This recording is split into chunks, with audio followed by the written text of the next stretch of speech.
So guys, meron tayo ngayong Toyota Innova dito na 2.8. 2.8 na Toyota Innova, yung complaint ni sir is meron siyang leak dito sa may passenger side galing sa evaporator.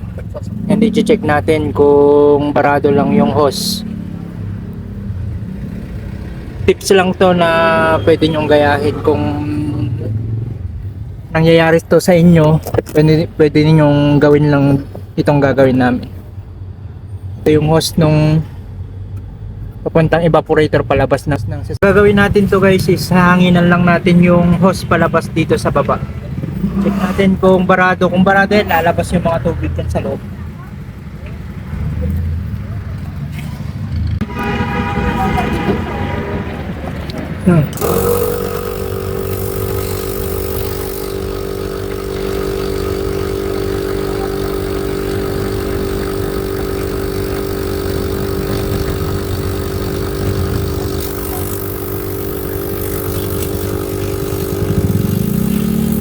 Ito.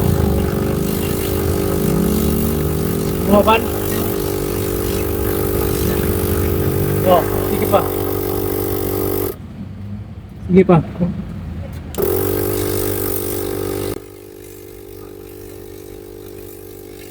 Sige naman. Ulitan. Ay, bang ni sir. Ayan yung mangyayari kapag nabaraduhan yung sa may palabas, barado sa. Ayan, lalabas na lahat ng tubig mo. Tignan mo sir. Ayan o. Barado. Ayan. Barado yan, kaya ganyan. Hindi na linisan pa daw. So guys, ganun lang kadali. Kapag nakita nyo lang, lahat ng sasakyan naman may ganito eh. Oo.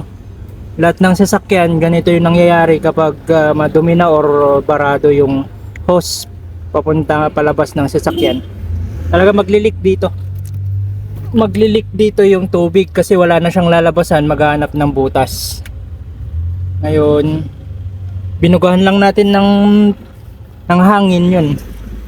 Yung bara niya is pinalabas lang natin. Ayan. Okay na to.